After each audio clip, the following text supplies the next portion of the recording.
On a un magnifique panel avec 3 initiatives, 4 personnes. Je les invite à venir s'installer pendant que je présente l'objectif de notre panel et je vais me déplacer par là pour leur faire de la place.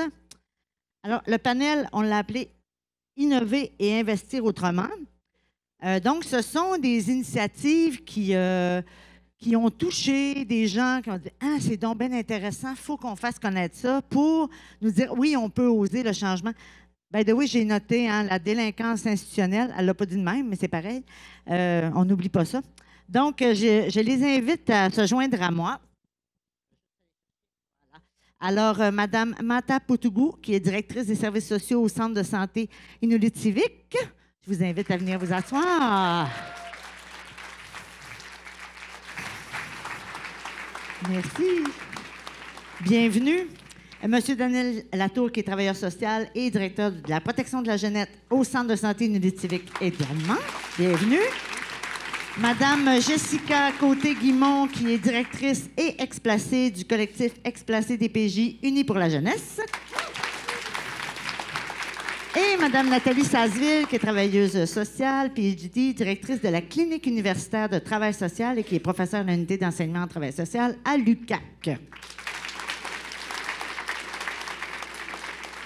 Bonjour à vous. On a tous les micros? Presque. Madame Guimont, voilà. Je vais garder le mien. Donc, on a demandé à nos panélistes de nous présenter vraiment en quelques minutes en quoi consiste leur initiative, en gros. Donc, on va changer la diapositive. C'est qui a le cliqueux? Est-ce que Nadia? Non, le cliqueux est parti. Parfait. Alors, nous l'avons derrière nous. Donc, je vous invite, Madame Poutougou, à commencer. Hey. Mata Poutougou, bonjour, bon matin tout le monde. Je m'appelle Mata Poutougou. Je suis Inuk, au pluriel Inuit, de Nunavik. Je suis directrice des services communautaires au Centre de santé Inuit-Civique. Sur la côte de la Paix du Sang, je travaille avec Daniel. J'avoue que c'était un peu violent, 9h samedi, présenté devant tout le monde comme ça, mais on va faire notre possible. Prenez une grande respiration. Ils sont super fins. Exact. Je ferais plus un show d'humour que présenté, hein, mais on va continuer. Je veux parler un peu de notre travail qu'on fait avec... Moi, je travaille au service communautaire, on gère les services sociaux et un peu de tout. Je travaille comme partenaire avec la TPG parce qu'on essaie de mettre les services, parce que ça fait très longtemps. Au Nunavik, la TPG était comme première ligne. On essaie de le mettre, on essaie de le switcher pour que les services sociaux deviennent comme première ligne. Dès qu'il y avait un enfant, on allait vers la TPG. Mais aujourd'hui, on essaie de le changer. On fait beaucoup de rencontres, comment on va travailler avec la TPG. Bravo. Exact, pour poursuivre. Puis je voulais juste souligner aussi que c'est tout un privilège de travailler avec une grande dame comme Mata ou Nunavik, mais aussi avec la plus belle région du Québec qui est méconnue, le Nunavik. On dirait que c'est un pitch de vente, là, mais je vais peut-être avoir des gestionnaires qui vont m'appeler, là, mais c'est tout un privilège. Puis vous savez comment que la loi de la protection de la jeunesse est rigide dans son sens, puis je pense que la grande ouverture de travailler, hier j'écoutais plein les conférences puis les gens qui parlaient, c'est de travailler ensemble, puis éviter les silos. Puis au Grand Nord, on est capable de faire ça avec les communautés, puis c'est travailler avec leur rythme. Puis l'adaptation qui est plus que due depuis longtemps, puis C92 va nous le permettre, c'est de vraiment travailler au rythme des communautés, mais c'est eux autres qui ont l'expertise. Puis nous, on accompagne. Donc, c'est pour ça que je dis que c'est un privilège parce qu'on peut travailler ensemble sur de grands projets, dont celui-ci qui est éviter la surreprésentation des enfants inuits dans nos services. qui est difficile. Puis, sans travailleurs locaux, sans travailleurs des communautés, le mandat est inatteignable. Donc, c'est un peu ça qu'on veut essayer de redonner à la communauté, de ce pouvoir-là, de se mobiliser, puis donner la chance, puis des outils pour que, éventuellement, que nous, on soit juste des spectateurs, des touristes dans la plus belle région. Donc, c'est un peu ça l'objectif. Bravo, merci. Je vais aller vers madame, c'est bon? Encore un petit mot? C'est difficile, la relation entre notre clientèle et la TPG. Donc, parce que les Inuits sont très vulnérables, ne connaissent pas beaucoup leurs droits. Donc, dès qu'il y a un signalement, nous essayons de créer une vidéo qui explique qu'est-ce qui se passe quand il y a un signalement, qu'est-ce qui se passe si votre enfant, qu'est-ce que vous devez faire pour que votre enfant revienne. Donc, on a fait une vidéo, on est en développement pour faire une vidéo qui explique. Et aussi, parce qu'il y a beaucoup de déroulements de personnel au Nunavik, il y en a qui partent, il y en a qui arrivent, souvent. C'est très difficile, donc notre clientèle ne fait pas confiance aux nouveaux intervenants qui arrivent du Sud. Donc, nous voulons créer une formation comment approcher les Inuits parce que c'est très spécial. Merci beaucoup. C'est vraiment hyper inspirant. Vous renversez la vapeur. C'est ce que vous êtes en train de faire. Vous réappropriez. C'est vraiment super. Merci beaucoup. Je vais passer à Mme Côté-Guimont nous parler un peu du collectif Explacé DPJ Unis pour la jeunesse. Oui, merci. Alors, le collectif Explacé DPJ, c'est une nouvelle organisation qui existe depuis septembre 2022. On a vraiment pour la mission là, de favoriser le développement du pouvoir d'agir des jeunes qui sont passés dans le système ou qui sont présentement dedans et toute la communauté qui gravite autour d'eux également pour créer vraiment là, un esprit de solidarité autour de ces jeunes-là pour soutenir aussi leur transition à la vie adulte et défendre et informer sur leurs droits également. Donc, au collectif, on a plusieurs projets. On a aussi des membres, là, évidemment, concernés, qui sont des jeunes qui sont présentement dans le système ou qui sont sortis. Donc, de 14 à 35 ans, majoritairement. On a des explacés plus âgés également pour emmener des échanges intergénérationnels qui sont très importants pour nous. Puis on a aussi des membres alliés, donc des gens qui soutiennent notre mission, qui ont à cœur la jeunesse et qui ont le goût de contribuer. Donc, on a aussi des bénévoles qui œuvrent au sein de notre organisation. Ce qu'on fait concrètement, là, c'est vraiment de faciliter la participation des personnes concernées dans l'amélioration des programmes, des politiques, des services qui sont offerts à eux. On collabore beaucoup avec les chercheurs pour évaluer des fois, par exemple, les programmes d'air ouverte qui se déploient un peu partout au Québec. Donc, on travaille avec des chercheurs sur l'évaluation d'air ouverte. On travaille sur les questions de prévention de l'itinérance, santé mentale également, et tous les autres sujets, là, évidemment, qui gravitent autour de la protection de la jeunesse. Donc, je vous invite à nous suivre, à devenir membre aussi du collectif. On va avoir un lancement là, prochainement sur un livre là, sur les droits. Donc, ça s'appelle « Droits de cité ». On collabore avec la Commission des droits de la personne et des droits de la jeunesse pour développer des outils, en fait, qui informent les jeunes sur leurs droits et puis faire des ateliers avec eux pour les sensibiliser et aller aussi rencontrer les équipes d'intervenants, les professionnels qui gravitent autour d'eux pour les sensibiliser sur ces aspects-là et sur la transition à la vie adulte qui est vraiment difficilement vécue là, par plusieurs d'entre eux. J'aime bien rappeler certaines données statistiques. Là, je pense que j'allais vous les demander. C'est important là, de vous sensibiliser à ce niveau-là.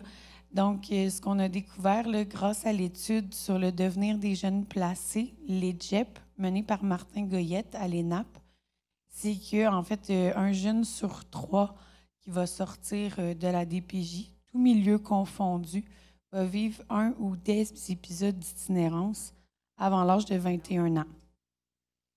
Donc, c'est une donnée statistique qui va augmenter là, jusqu'à 44 pour des jeunes qui sont placés dans des milieux collectifs, comme les foyers de groupe ou les centres jeunesse. Les jeunes sont très peu renseignés sur les programmes et services qui leur sont offerts, notamment sur les programmes de soutien financier pour poursuivre leurs études. Ce qu'on remarque au niveau de la scolarisation, c'est que seulement 25 des jeunes vont décrocher là, un diplôme d'études secondaires à l'âge de 19 ans. Et la population générale là, se situe autour de 77 Mme David, tout à l'heure, parlait d'un système là, d'éducation à 3 vitesses. Si on regarde au niveau du public, du privé, parce que 77, c'est vraiment le public, on tombe à 92 là, au réseau privé. Donc, il y a effectivement là, un problème important de ségrégation scolaire au Québec. Puis, plus les jeunes sont soutenus, plus ils sont encouragés, plus ils ont tendance à persévérer dans leur étude et à décrocher là, un diplôme. Quand on regarde leur aspiration, c'est plus de 37 des jeunes là, placés qui veulent aller à l'université. Donc, c'est vraiment important là, de les accompagner, de les soutenir dans ça. C'est ce qu'on essaie de faire là, en répertoriant tous les programmes, les services, puis en vulgarisant l'information pour bien les renseigner, mais aussi renseigner les professionnels parce que il y a beaucoup d'innovations, beaucoup de nouveaux programmes, des disparités évidemment dans les régions, mais c'est important de fournir des outils aux professionnels pour bien accompagner les jeunes. Merci.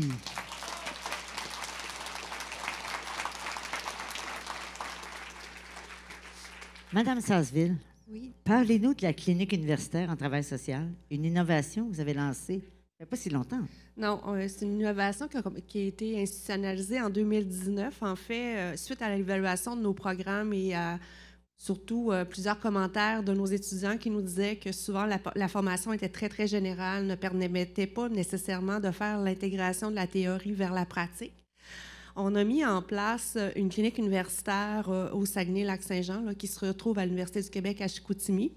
Cette clinique-là, ce qu'elle fait, c'est que tout au cours de la formation en travail social, elle permet aux étudiants justement d'aller se pratiquer dans les 3 méthodes d'intervention là, traditionnelles qu'on connaît en travail social, à différents cours avant les stages. En fait, l'idée, c'est de mieux préparer les étudiants à aller en stage. Donc, ça peut être soit en utilisant nos locaux, en étant filmé, en faisant aussi, on engage des acteurs pour faire de l'intervention, mais également, on donne des services aux populations de la région. Donc, dans le fond, moi, dans mon cours Intervention auprès des familles, on reçoit des familles qui sont en difficulté et pour qui, sur une période de court terme, on va donner des services et dont les étudiants vont être accompagnés par une travailleuse sociale de la région. Fait que donc, la clinique, c'est vraiment un endroit où on permet justement à mieux se préparer à nos stages et à être mieux armés.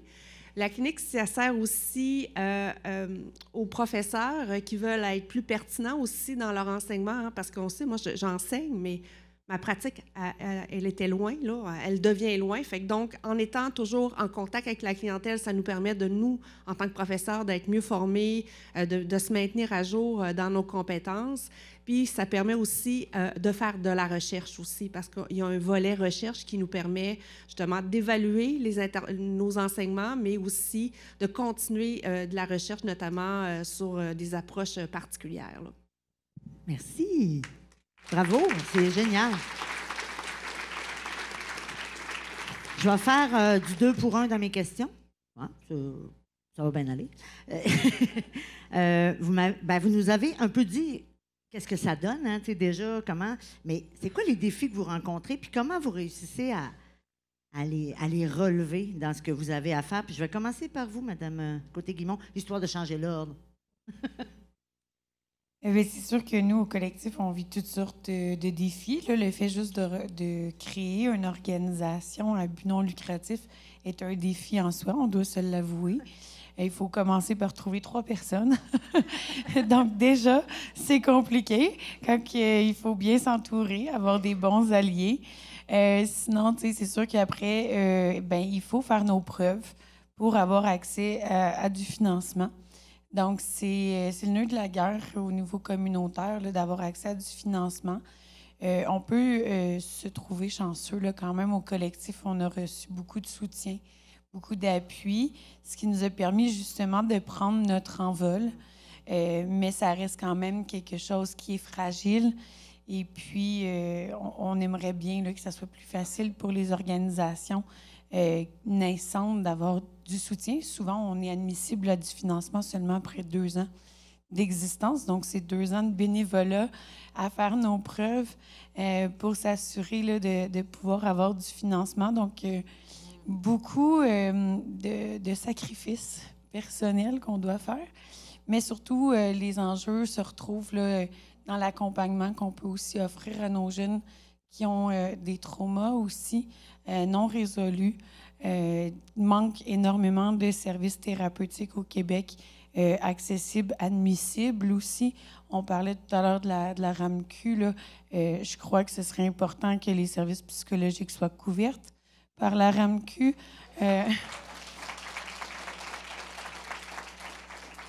Donc, on a des jeunes là, qui se retrouvent ni en emploi, ni en formation parce qu'en fait, ils ont des souffrances, ils ont des difficultés personnelles qui les freinent dans leur épanouissement.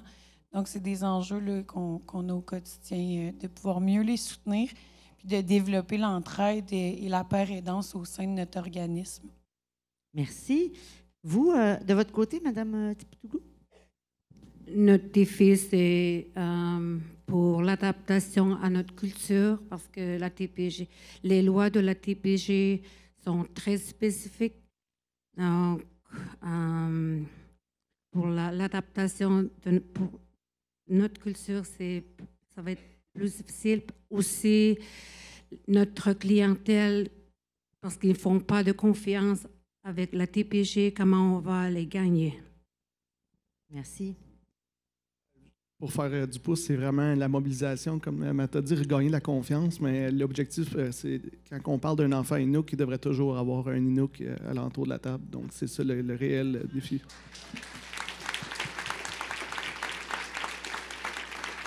Merci. De votre côté, Mme Sasseville, des défis? Bien, nous, notre défi, c'est vraiment le temps de formation en travail social, là, qui est quand même très court. Hein, c'est 3 ans avec une année là, qu'on compte en stage. Fait que donc, comment entrer plus de pratique dans un cursus qui est très, très, très vaste et très condensé, pour lequel il y a des crédits. Ça se combine aussi à la mobilisation des étudiants parce que, en tout cas, chez nous, notre clientèle, nos étudiants, c'est des travailleurs. Moi, je dis c'est des superwomen, là, souvent. Là, je ne sais pas comment ils font pour dormir et manger, là, ces jeunes-là.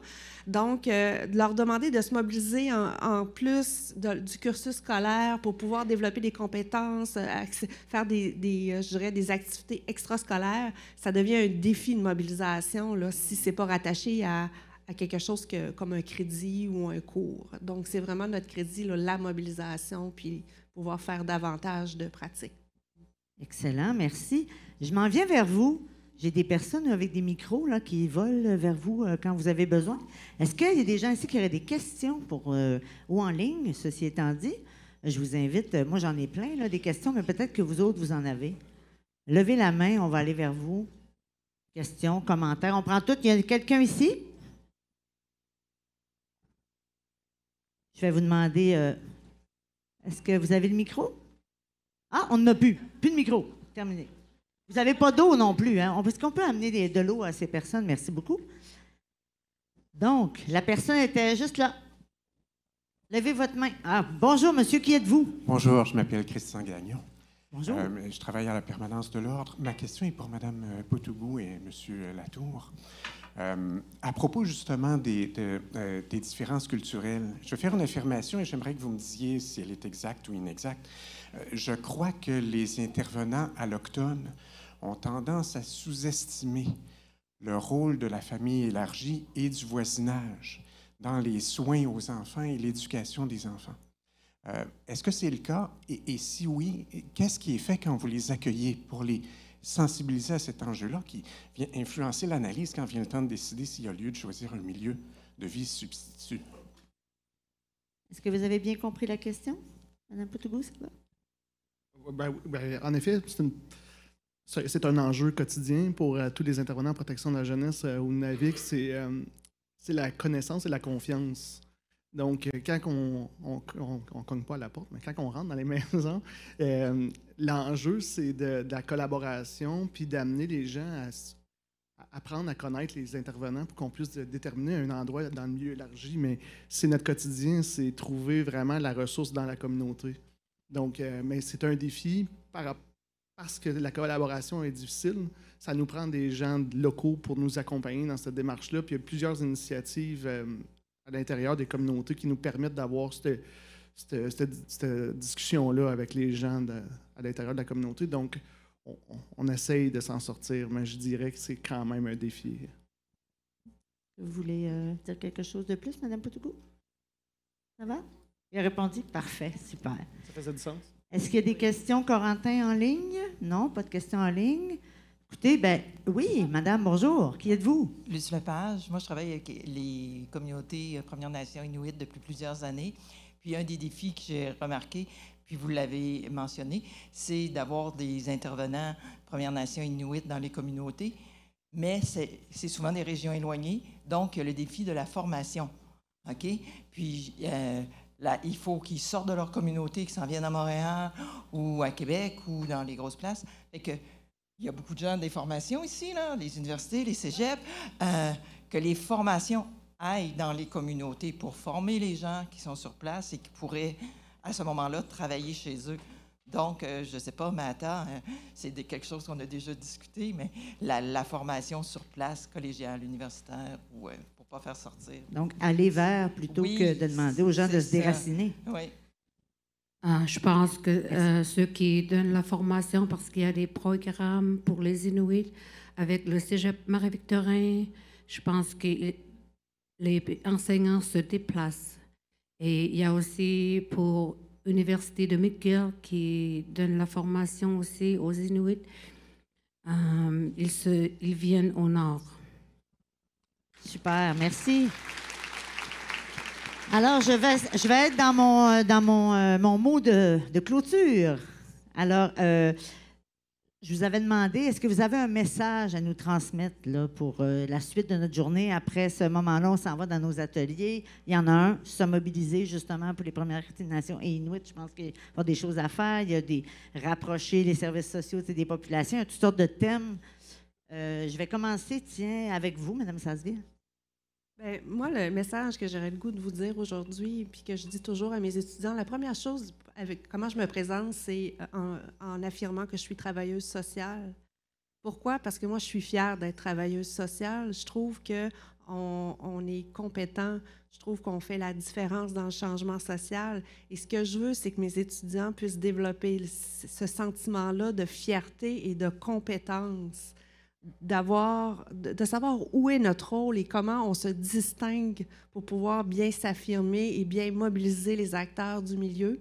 Donc, pour moi, c'est mon message. Soyons fiers de ce qu'on est et du changement qu'on peut apporter dans la société.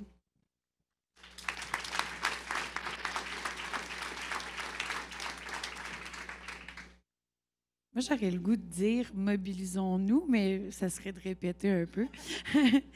Mais en fait, j'aurais le goût de vous dire là, de faire attention à vous parce qu'on est sujet souvent à des traumas vicariants, de la fatigue de compassion ou quand même de la fatigue morale quand on travaille dans des institutions qui ne s'adaptent pas toujours aux besoins des populations avec qui on travaille. Et puis, il faut faire attention de ne pas tomber dans un conformisme soignant également.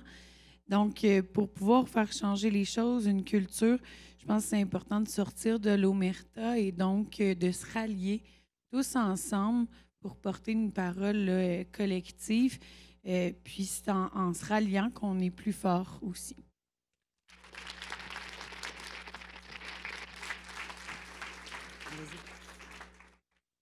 Je dirais de continuer à être créatif, puis à être à l'écoute respecter les rythmes des communautés autochtones, puis c'est eux qui ont l'expertise sur leur propre territoire. Donc, si vous allez dans des communautés autochtones, écoutez puis apprenez parce que elle a la richesse pour nous. Donc. Je suis vraiment contente parce que c'est la première fois que les Autochtones se font... le gouvernement veut s'adapter à notre culture, même l'ordre. On a des rencontres aussi parce qu'ils veulent s'adapter à notre culture. Je suis vraiment contente pour ça parce que c'est la première fois que je me sens écoutée comme autochtone, comme Inuk. Et aussi, je suis vraiment contente que mes partenaires ont une ouverture. Puis c'est ça. Merci. Nakourmi. Merci. Merci beaucoup à vous quatre. Vous pouvez y aller. Merci beaucoup.